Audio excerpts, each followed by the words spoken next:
Welcome to Laugh Through It All. I'm your host, Tracy.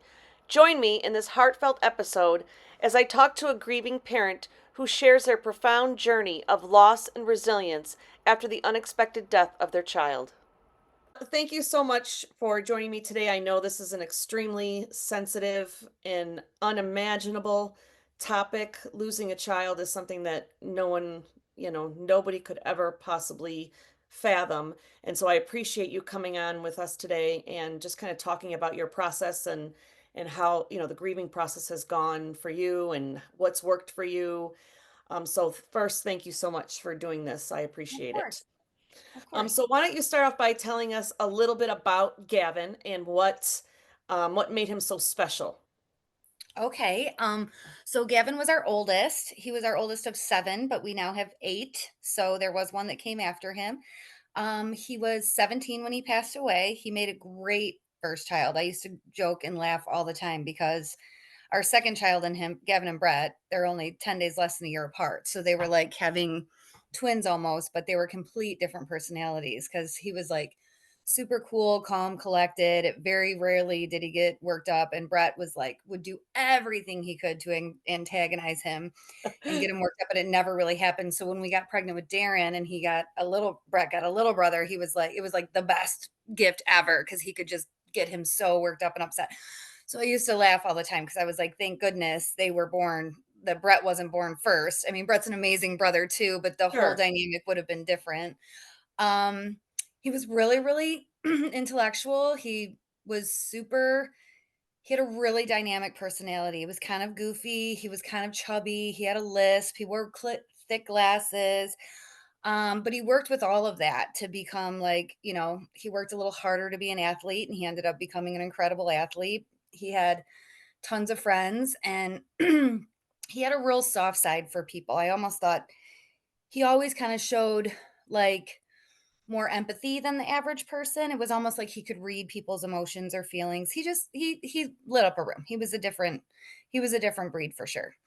And he was a hard worker because I don't know if you remember this, but Yes, I thought about this when we were discussing doing this. Yes, I do. yeah, he was supposed to, well, first of all, I think he did my snow a couple Yeah. times. Mhm. But he also was supposed to help my brother move Yes, the day he passed the away. day he Yes, which was passed away. which was Yes. so crazy because the way that that happened is he did end up getting very active in sports, and they were, I know, with a high school kid during the summer, it's like crazy time schedules. Their workout schedules can be at any time. I mean, who's going to employ a kid that can work 2 hours in the morning and 2 hours in the afternoon, So my dad was a chiropractor in Romeo for 50 years, and we had a lot of senior patients, and they weren't seniors when they started, but like people used to always ask my dad, like, how'd your Medicare practice get so big? And he was like, well, they weren't on Medicare 50 years ago. But so I had a lot of patients that were more like family, and they would say things to me occasionally because they knew I had boys, like, we need a couch moved, or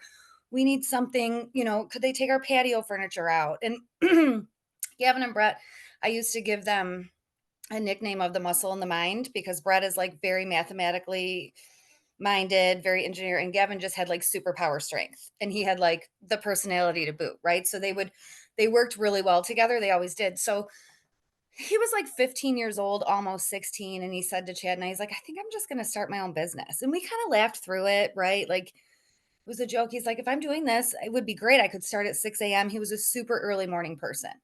So he's like, I could start at 6 a.m. and be at football workouts by 11. So we kind of laughed it off.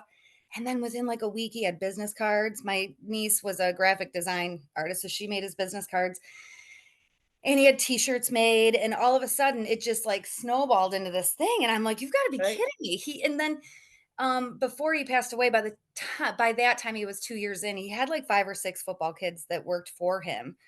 Um, and he started out just as it was called MVG Labor Co.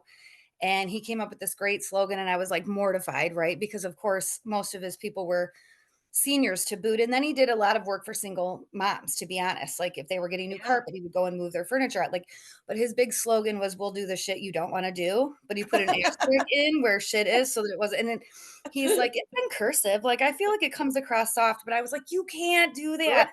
But it ended up being huge, and he was Yeah. so successful, and honestly, The day he died, he had close to $10,000 in the bank.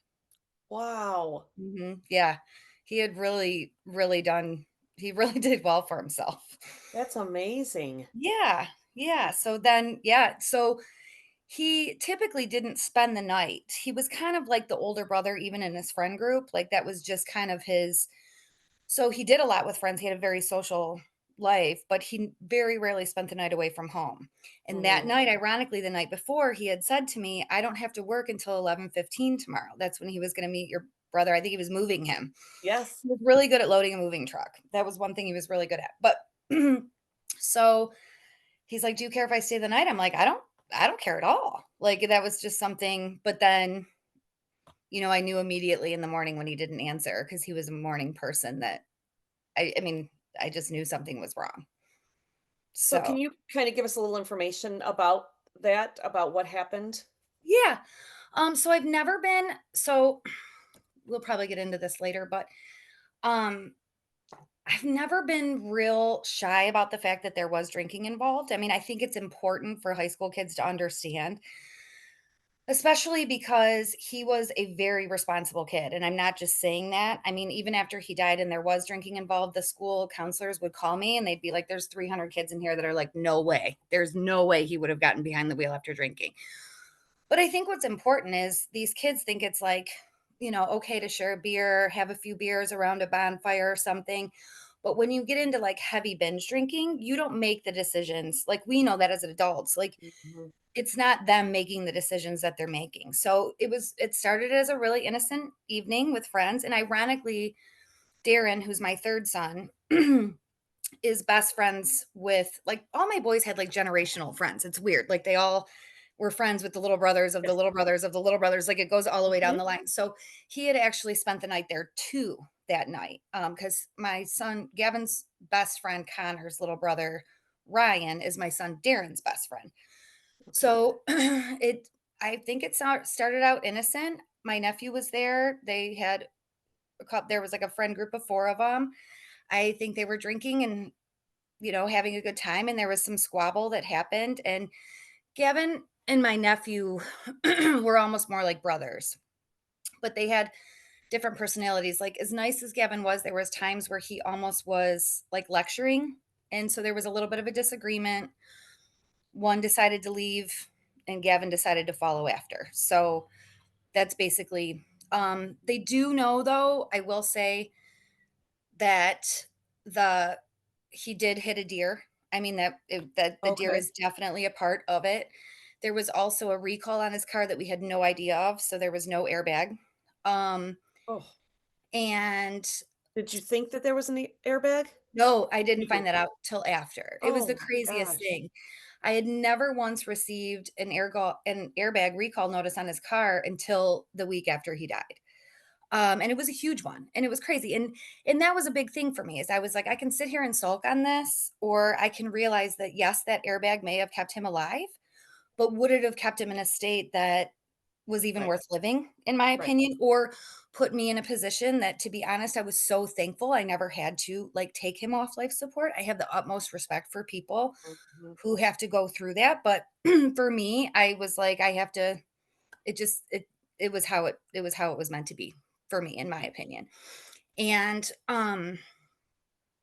ironically, the detective had said to me, they tell you immediately that um it actually takes a long time to get toxicology back, like 3 months maybe, which is weird. Wow. You would wonder why, but that's the way it goes. But ironically, my husband and I were with another son like 6 weeks after at a baseball tournament, and the health department had called us, wasn't the health department, but it's a branch of them, and given us his toxicology.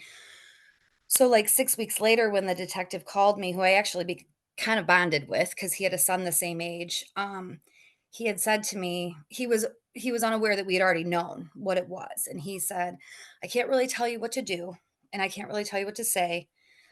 Because for me, I had other kids and I was super close with other kids. Like I wanted them to know, like, this was a part of it.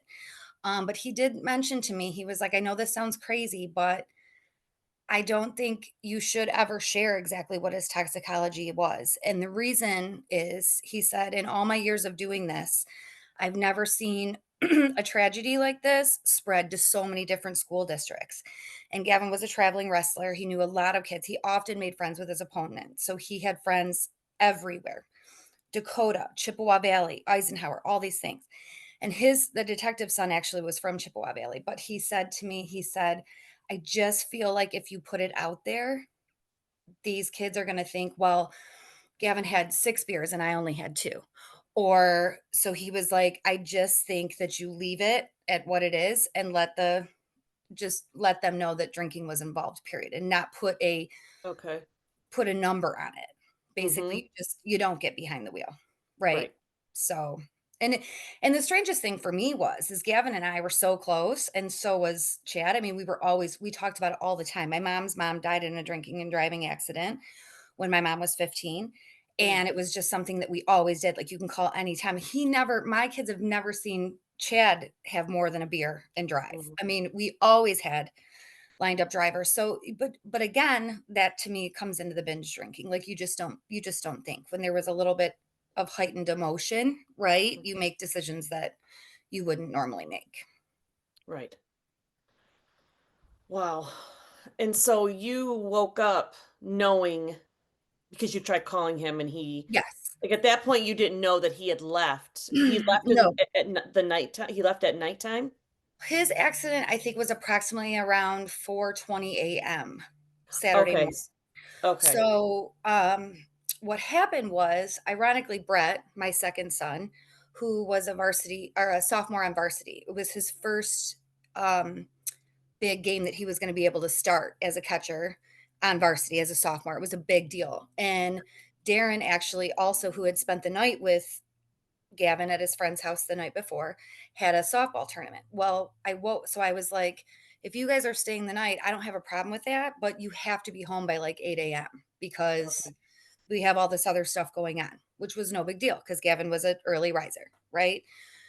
So at about, I think it was probably around 7 in the morning, it was really raining. It poured and poured and poured. It was like pitch black, terrible storms, horrible weather. So of course, Darren, my 12-year-old, I think he was 11 at the time, had gotten game delays. So I had just shot them a text message, a group message together. And I was like, hey, just a heads up, you don't have to get up as early. You don't have to be home as early. You can have another hour if you feel like sleeping or staying. This particular mother, who's a really good friend of mine, she was notorious for making them all big breakfasts and stuff like that. And I do want to highlight before we go any further, I knew for certain that she had no idea that they were drinking. That Oh, she would have never allowed that. Like, and it did help that I had Darren there because he remembered them sure. kicking the younger boys out and saying, go upstairs, make sure mom's asleep, right? So there Mhm. was never any question about that. Um, so Which and had to be that's the rough scary for thing is her that can also. happen. That I mean, that can happen. These For that sure. happen. And to me, I was like, that's disappointing. Like he loved her as a second mom. Like it's disappointing to you that they would do something like that, but they do. That's what kids do Yep. stupid things. Yep. So I had shot him the first text and I thought it was weird because usually it was like boom, boom, boom, instant response. And I thought it was strange, but I kind of let it go. And maybe I dozed off a little bit. And then I got back up. I texted again. And not even thinking that Darren was on the same text thread, who was 11, I was like, "Why are you not answering? Like, wake up." Right? And then I get a text maybe 20 minutes later. Darren, he was 11. He didn't wake up as easy to the phone as Gavin would Mhm. have. He was like, "Are you going to come get me from my game? Because Gavin's not here." And I'm like, what do you mean he's not there?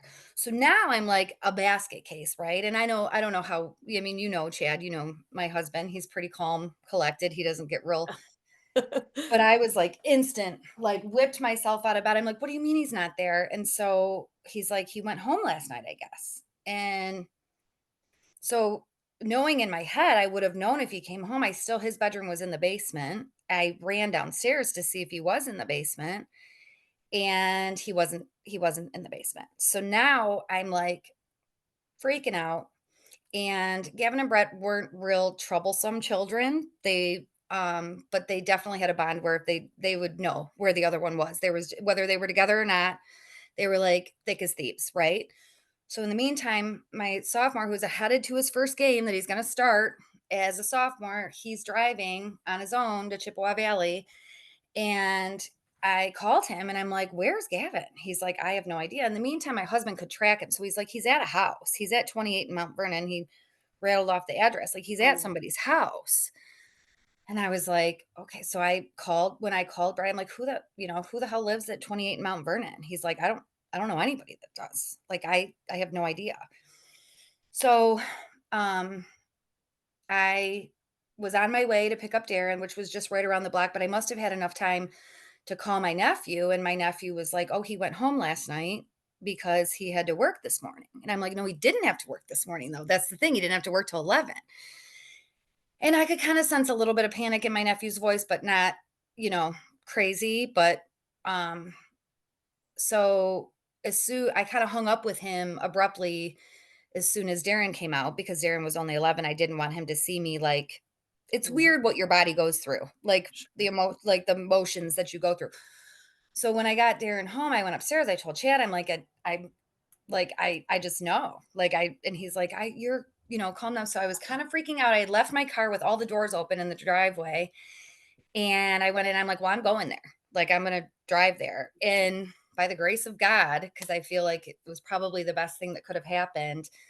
And Chad had come down the stairs and he's like, well, you don't even know where you're going. Like, let me at least show you where he's at. And I knew already he was gone, but my husband was like, he's whatever. And by like the grace of God, where we were crossing through, there was like a knock at the door, and then the police were there. Oh, And even my husband would tell you, even at that point, he thought like, oh, he's in trouble. Like he was like the first words out of Chad's mouth when they told us was, "You knew, what do you do? you Yeah, knew, yeah," yeah. and I did know. So, um, and it's just such a surreal thing, but the detective and the police officer, ironically, one of Gavin's football coaches was a Macomb County sheriff, and so the first thing he said to me was like, "Can you guys step outside because we know you have a house full of little kids," which I did. I had a ton of little kids in the house, right? So, and that was always strange to me. We never really knew how he figured it out, and then like months after, maybe close to a year after, when we got his wallet back and realized he had a football camp check in there in Mm. his wallet that he was supposed to turn in that day, but he was very absent-minded that way, so he didn't. And so they knew when they got to the scene of the accident, they had let Aaron Horn, do you know Aaron Horn? No. And so he was like able to go and be there. But yeah, so that was kind of how and then from there, just kind of yeah, it's crazy. And you go through like, it's the weirdest thing because it was like after they left, like you don't really know what to do. And then like who do you call? Like you can't even say it. Right, You can't even get right. the words out. And it was so strange because ironically, everybody we knew was out of town. My parents, my dad was not, because so the first thing my husband said to me is he's like, well, I'm gonna call my mom to come over here for a minute. And I was like, "You can't, because my mom is with your mom in New York." Like, my sister was there, my aunt, they were all on this trip to New York, and I couldn't call my mom. All I could think in my head was, like, my mom's at the 9/11 museum. I can't call her. I can't call my best friend Holly. She's at, um Science Olympiad. My other best friend Erin, she had just had a stillborn 2 weeks before. Like, she was the Oh, last person that I was gonna call. Like, it was just so crazy. So, I would have never my dad always worked Saturdays from 10 to 12, and I didn't even really look at the clock, but it was about 20 after 10 by this time, and I was like, I'm gonna call my dad because I can't tell my mom. Like, my dad's gonna have to tell my mom because I just can't stomach to tell her. And I never would have called my dad would have never answered the phone, but for some reason he did. He he was did. already 20 minutes into his workday and he did answer. And so, yeah, it was crazy. I'm sure you go through a state of like you don't even know what you're thinking. Like Yeah, it's weird. you don't It's like know a words to standstill, say, you don't know how to express it. You just right? don't. nothing makes sense, I would imagine. Yeah, and then, like, an hour in, we're like, "What are we gonna do about Brett?"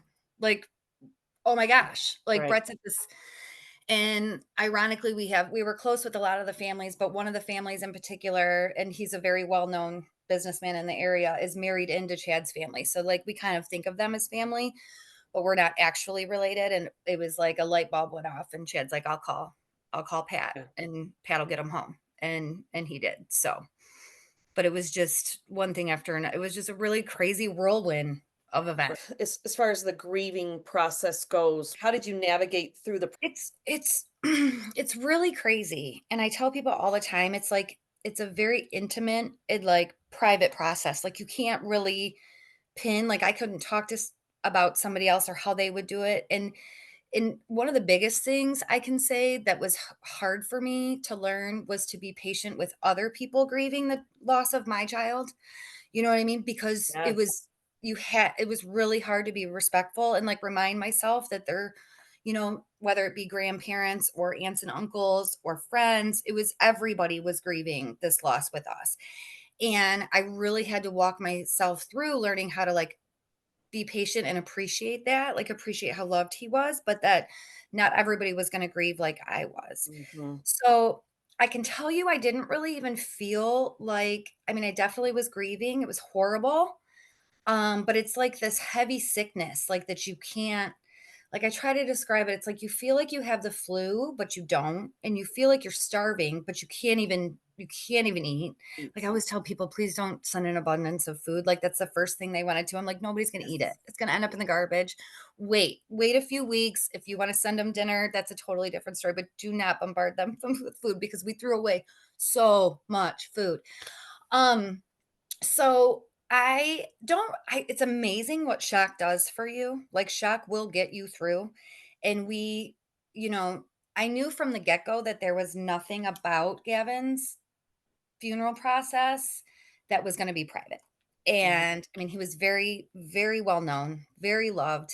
My husband's a third generation Romeo. I grew up in Romeo. My dad was a chiropractor in the area for 50 years. I mean, there was just an abundance of, Lot of like, people. love and support immediately, and I don't say that in a bad way at all, I just knew that it Sure. was gonna be, like, I don't wanna say a public event, but it kind of was. So, his first day of his showing was 8 hours, and then, like, I remember when they suggested doing it at the high school, I was just, like, sick to my stomach because I didn't really want that, and now I'm so thankful that they did that. They did it Our funeral director ended up becoming one of my greatest friends. I love him, he's adorable. Highly recommend his services. But and I know that's weird that you become close to somebody, but he taught us a lot, and he was fantastic, and I thought he did a beautiful job. They put him in the auditorium, and they put him down in the symphony pit, and I remember one of the first things he said, very important to my husband and myself to have him at Malberg's in Romeo, being that we're both from Romeo, but there was all these other suggestions, right? You have like Wheeljack Calcaterra, which is so much bigger, but it's not really our hometown. And so all these other things came into play. And I remember sitting down with him, and I knew his dad very, very well. I didn't even know he had a son that was a funeral director until we showed up that day. And I was like, who's this young kid?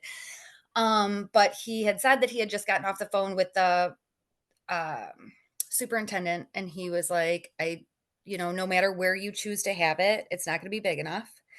And I really think we need to discuss. I have this idea. And he originally wanted to just have like a single file line that ran through the gymnasium. But I think because your kids live in the Yes. same sub as us, we were neighbors. Gavin was quite close with the principal of the high school. He was their babysitter.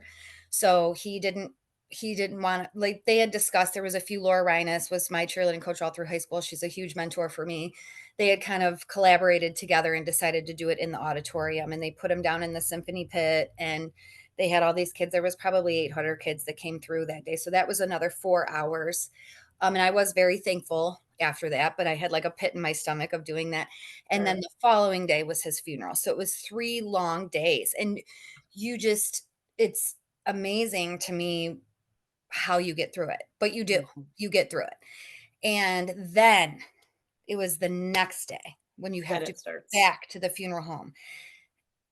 And I'm so thankful. I hope this doesn't come I hope this doesn't come off bad, but I'm so thankful for every single person in this community and every single person that but I don't think I will ever send flowers to a funeral home again. I mean, Oh, I'm sure. it was, Overwhelming. oh, Yeah, too much. so overwhelming, and I couldn't even stand to have clothes on, you know what Yeah, I mean? Like, I yeah, just didn't at that point, I just didn't even wanna be touched. sure. Um, and I'm not a super, like I'm not a hugger, you know what I mean? Like, I'm a very friendly person, but I Yeah. don't like, I like my own space, so Mhm. it was funny, so his first viewing was Wednesday, there was all this, it was very crazy, very busy, and at the end of the night, we have a lot of great, amazing close friends, and one kind of handled me at night and in the morning. He would come over, make coffee, change diapers, make me a bagel, whatever.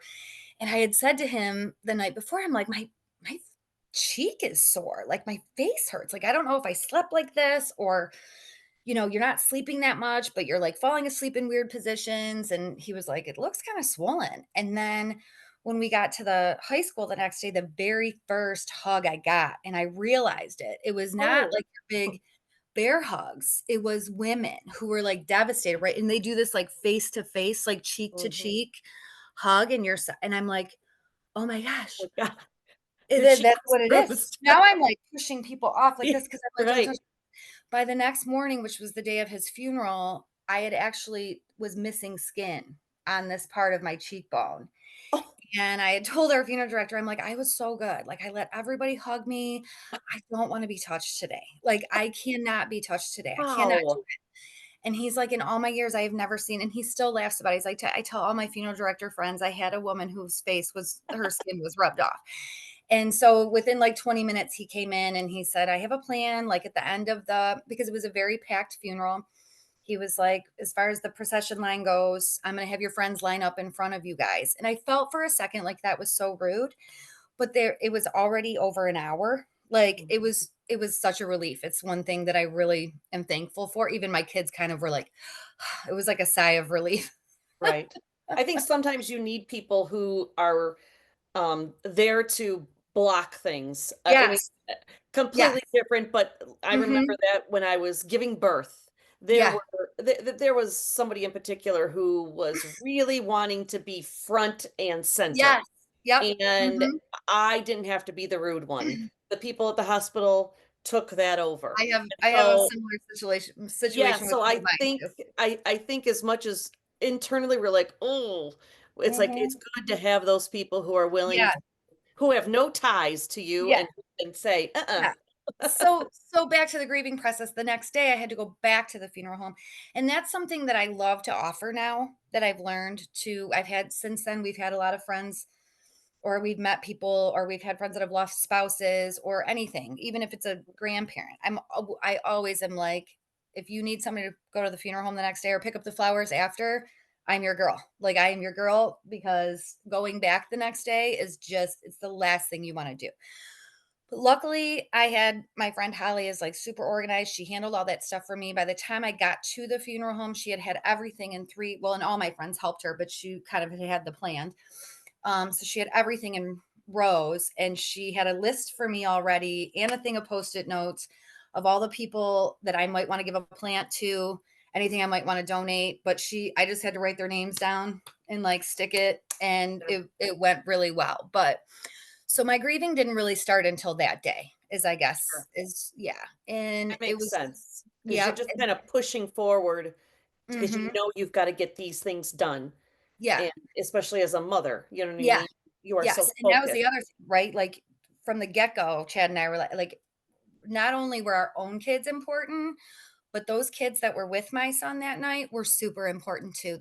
We were both on the same page, like we will not be drilling them.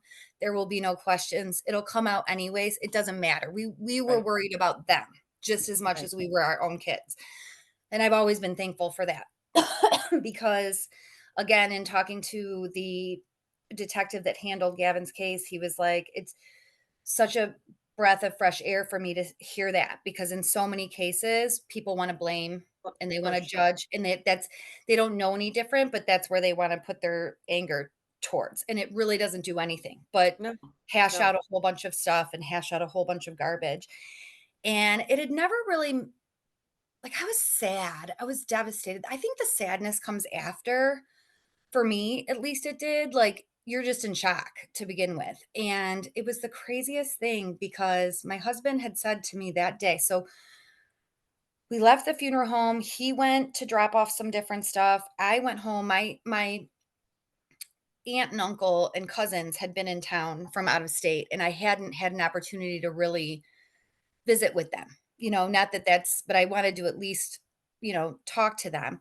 And so I had planned on my sister had them over, and I was gonna go over there in the afternoon, and my husband called me and he's like, "I hate to say this, but, like, don't you think it's weird that his accident site was right across from Miller's Crossing Oh. subdivision?" And I was like, dumbfounded. He's like, "You don't think he knew that, do you?" Like, it was weird, and never once have we thought that Gavin was suicidal. The detective was adamant that that was the one thing that he could assure us, Mhm. that there was no it was he absolutely did not try to hit that tree. Like, there Sure. was just but it was very ironic that this subdivision across exactly where his accident site is called Miller's Crossing at 28 Mount Vernon. It's right there. So it was strange. So when I hung up the phone with him, I had this, like I had a little bit of time. I think people had taken my kids somewhere, maybe. Had a little bit of time by myself in the backyard, and I just broke down, and I was, like, had this really crazy conversation with God, and I was like, "I don't know where to go from here." Like, I am not begging, but now looking back, I was begging. I was like, I probably would have sacrificed my life. Like, I was like, just, I got to make this feeling go away. Like, I don't even know how to handle this.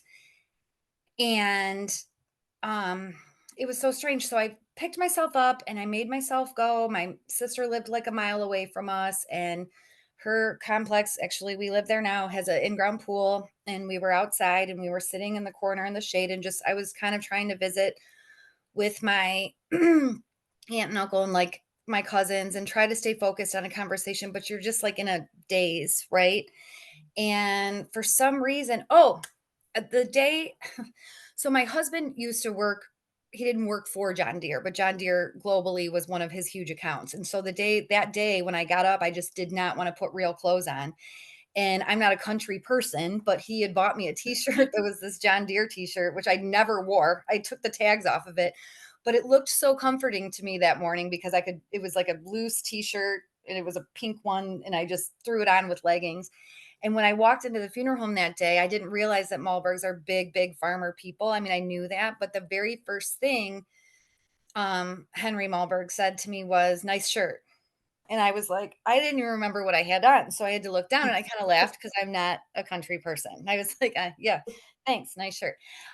When I got to visit at my sister's house, my uncle had kind of made the same reference, like nice shirt. And I kind of looked down at it because I again forgot what Yeah. shirt I was wearing. I was like, why am I getting so many compliments today on my clothing? And I looked down, and when I looked up, he had him and both of my cousins sitting on each side of him all at the same time said, "Nothing runs like a deer," like simultaneously. And it like hit me like I can't explain. Like, it just went through me. It was the weirdest thing. It like took me like a moment to come back to. And then within like an hour, they had said to us that there was deer remains. Like, the sheriff had said that there was deer remains all over the car. And that for me was like my first sense of relief because I had had this like questioning, like, did he, even though they Of had tried course. to tell me like he didn't intentionally drive his car into a tree, it was a feeling that was making me even sicker. Of I course. would say at that point, that day is when my grief really, really started. What do you think would be the biggest difference? I know I talked to you about this very little about the difference between, say, you and your husband. How have you seen the biggest differences? Because I'm sure even just what what you would think is how a man would grieve such a Right, loss. yes, And which is so true because I have a lot of friends now that I've made since this that have yeah, and their situation is very different than ours, but I will tell you that Chad and I became parents very young. We pretty much grew up with Gavin and Brett. We were young. We were 21 when we had both of them. Chad might have been 23 or 22 when we had Gavin and Brett, but they were 10 days less than a year apart, and I had just my birthday just happened to fall exactly 5 days in between theirs, so I was 21 when I had both of them. So I had Gavin 5 days after I turned Wow. 21, and I had Brett 5 days exactly before I turned 22. So they're the 29th, I'm the 24th, and Brett's the 19th. So, the one thing Chad and I have been together 20 years, married 20 years now, but together 27 years. And there was a lot of like craziness in that marriage, like between our relationship over the years. But the one thing that we always did really well together was parenting. Like, we were like good teammates. Like, sometimes I used to think, when we were younger and we would fight and bicker about little stupid things, I'd be like, he's a better roommate and parent than he is, a husband.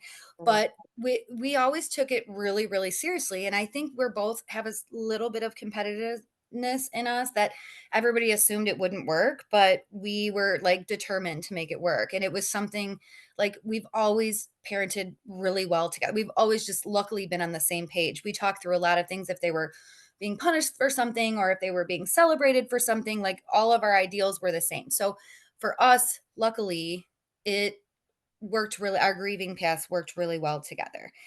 that- And I think what's nice is, you always talk about the ideal marriage is like 50-50, but it's not always that way. But the thing that worked for Chad and I is like, when I was at 30, he was fine being 70. And when yeah. he was at 40, I was good. I was like, okay, it's my turn. I'll be Mhm. 60 today. Right. So for us, it worked out. And then our main focus was we still have these 6 other little kids, like, and they are amazing gifts to us. And for some reason, this is happening. We don't know why, but we are still like, we can't lose ourselves. And so we've always been really expressive people, really open with our kids, really talked about, I think what was important to me, I had a lot of loss when I was a kid. I was younger than my other siblings. So my grandparents were older. My dad's siblings passed away very young, all of them. Passed away like in their 50s. All of my mom had lost her mom at 15. All of my mom's siblings lost their first spouse young. So it was something that I had grew up with. I mean, I knew that death was sad, but it never scared me. I was like real comfortable with Mhm. it. But my husband had both sets of grandparents at that time. Like, he Yeah. had never lost anybody. So I was concerned for him, but I mean, he really just dug in. I mean, we both just did what we could. And I remember even like a year after, somebody saying to Brett, my oldest son now, about how strong he was. And he didn't even hesitate. He's like, my parents were strong. My Mhm. parents are strong. So it was, it worked out for us. We had moments where some people were more down, and my kids, a couple of them did choose to do some counseling sessions. Some didn't feel like they needed it. We did offer it up to everybody, though. We felt like it was important. I remember telling Chad, I'm like, I've never heard anybody say like, "Oh, I sent my kids to counseling and they had an issue." I think mostly people say, "I wish I would have sent my kids to counseling." Like, it was worth a shot to me. But we always had a really strong faith. I think I chose to really make our faith more of a more of a living it, like more of a part of our lives after. But all of my kids kind of, they were tight, and I was glad that I was thankful, but that there was so many of them because they had a lot of support within each other. Right, right. And I Mhm. would guess, the firsts of everything, Yeah. it took a while before you got done with all of the firsts Yes. without him. And so Mhm. I would guess that, you know, just when you start to feel like you could breathe, then there for a while, then all of a sudden you've got something Yes. that comes up. Yes, exactly. And I really tried to find as many resources and connections as I could because the loss was so different. Like, Chad and I lost a son, but my kids lost a brother. Like, we tried to do what we could. We all read a lot of books. We did a lot of research, and it was the biggest thing for me. And I am a kind of a black and white type of person. I really do. I'd like to say I am a pretty positive person. I was a cheerleading coach for 17 years. It comes naturally to me to try to see the positive in things. And this was a really difficult situation for me, but I was determined. I was determined. And I don't know how else to describe it other than my main focus was to accept it and to really realize that I couldn't change this. This was one thing I could not change in my Right. life. And I wanted my kids to understand that too. Like, this is something that we're going to accept. Like, there's not an age limit on life. Like, I think we grow up thinking like the most successful life is 80 years. And I had to Sure. retrain my brain into thinking that because Gavin had a very fulfilled life at 17 and his life was meant to be. It was. His life was important. It was important for me. I never wanted, like, I had like weird trigger words. Like, I never wanted to use tragedy. I never wanted to think of his life as being tragic. I didn't want the kids to think that. Whether that's important or not, that was where my focus was. Sure. So Yeah, you I had to did make it work well. for you and your understanding and Mhm. absolutely. But I did, so ironically, I have this group of friends who, and you know one very well. She's part of it. There's 4 of us. And it just kind of snowballed that we created this relationship and we have this bond and we don't talk all the time anymore, but we have a group text that goes off periodically or often. Sometimes, like during the holidays, it goes off a lot more, right? But Yeah. that was nice for me to have because we did have that where we could share about our husbands and Mhm. kind of connect the dots and see if everybody was on. And all of our husbands are very different and how they've handled it and how they've dealt with things, but it was nice to have that like third party. Does that make sense? Where Chad Sure. and I did pretty well, but it was always, nice to have something to talk about. And I'm sure he probably talked about me as well with third party. Now, what do you now just like for me from an outsider, what is the right thing to say to people when, because I'm also how long do you think it took before people felt more comfortable being normal around you? You know what I'm saying? Because I again we know someone who's similar and I know that was a struggle is everybody Yes. wanting to talk about it and Yes. so many times she said that she was appreciative because we just talked normal. And Yes. And I think I we think every mother feels that way. you don't I wanna rehash it every Yeah, single conversation and every single time. yes, I, am a really expressive person, so a lot of times I could pick up on somebody being uncomfortable, and so Sure. I would just automatically start the conversation because it was Yeah. easy for me. It's always been easy for me. It is not that easy for everyone though, and I understand that. Um, one of the moms that's in our group, that's what I call Yes. us, and her son passed away 2 weeks exactly after Gavin. And Mhm. I did not know her, she did not know me, but ironically, we had a lot of mutual friends, and she also had 8 children, so it was 1 of 8. So, there was almost this, like, instant connection there. And just through sharing a message that I never thought would be read, she did read it, and she had remembered, and she's like, "This is so odd that you would reach out to me. I had just added your family to my family prayer or my church prayer list," and things kinda snowballed for there. We were the first 2, and we kind of walked that path together because it was so close, and we had so many similarities because we had this big group of kids, and we were so thankful for that. But, um, now I lost my train of thought a little bit. Oh, and her and I would talk about how, her kids are very active in Elmont schools, and, there was a lot of them. And I had a lot of kids that were active in the community, and there's a lot of them. You get used to this, like, people always know you, right? You see them. Right. People could see when you walk in, you've got all these people and all this, and then all of a sudden, it's like this, like, you can just read it. It's like this Mhm. heartache. It's different. Like, it's different how people view you. Like, it was uncomfortable to go to the grocery store or Mm. uncomfortable to go, and Eric always wore 57 as well, which was Gavin's football number. And I remember being at a 7-Eleven at 26 and Mount and the cashier just like breaking down, talking about Gavin making cleaning up Slurpee messes. Like, Wow. so it was really crazy, but I never wanted people, if I ever sensed that somebody was uncomfortable, I would bring them up. And I do usually bring them up first still, even now. But as far as, like, what people say, I mean, really sorry is, like, the best thing that you can say, or I'm praying for you. Yeah, Um, okay. I it it's weird. I never felt uncomfortable from anybody who had not lost somebody. Mhm. It was the people who had lost a child that kind of made me squirm, and I'm so thankful for that now, but I will be honest, like, it terrified me because 'cause they'll be like, "It only gets worse," or "This year 2 is so hard." Like, Sure. but I'm so thankful for that because I kept it at my focus the entire time because I was like, "Bullshit, like, nothing could get worse. We're not gonna let anything get worse." Right, right. Second of all, I'm gonna really focus on the second year. Like, what am I gonna do for myself Mm. this second year? So I was uncomfortable with a lot of things that were said. I knew that they were said out of like true compassion. But it was things that stung me. You know what I Mm. mean? Like I didn't even want to think about. Like I was having a hard time getting through the day, let alone thinking about what next year was going to look like or what the following year was going to look like.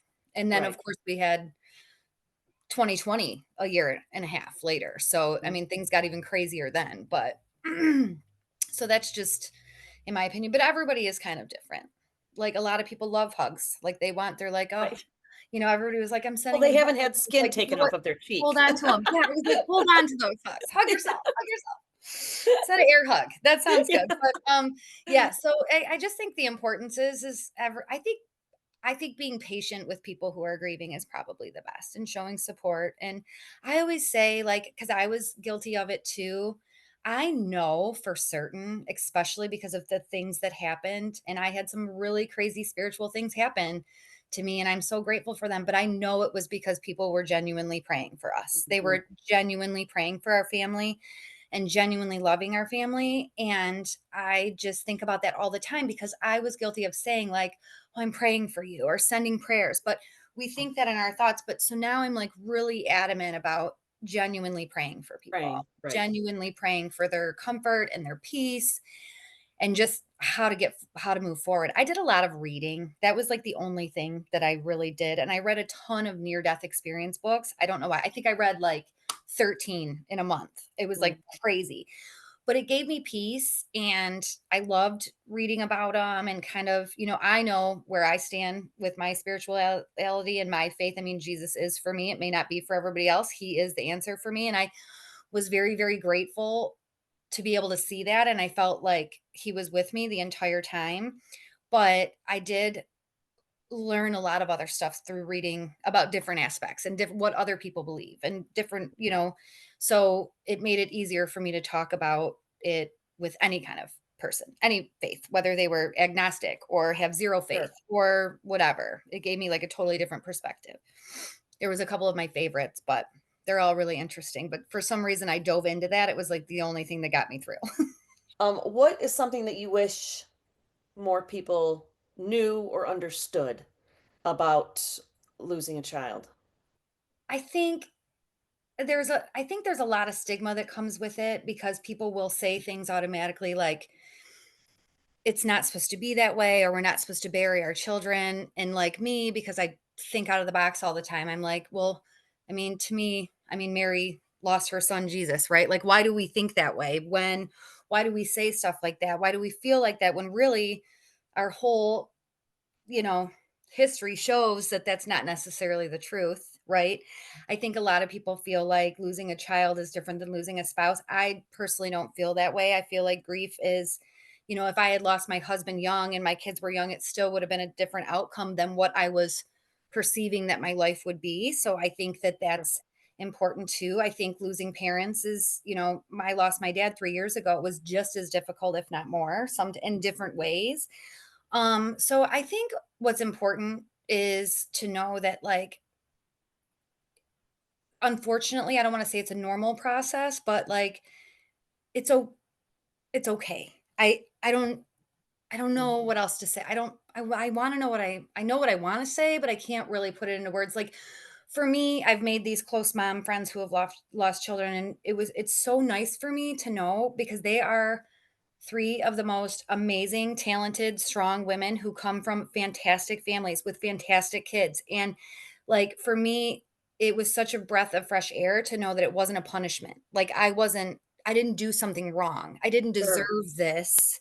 I was Right. gifted this experience of having Gavin, and his life was a fantastic life. It just was shorter than what we all imagined it would be. So I don't know that I have a real good answer for you on that other than it's normal people and it can happen to anybody. And, we get in funks and we judge ourselves and we judge each other. And like life is truly so precious. You really do not know what's going to happen. And I'm not saying that makes everybody go, you can't go around every day and have the best day of your life. Well, But sure, sure, if your sure. focus is in the right spot, it's important. And we need to give ourselves some breaks. We need to cut ourselves some slack sometimes.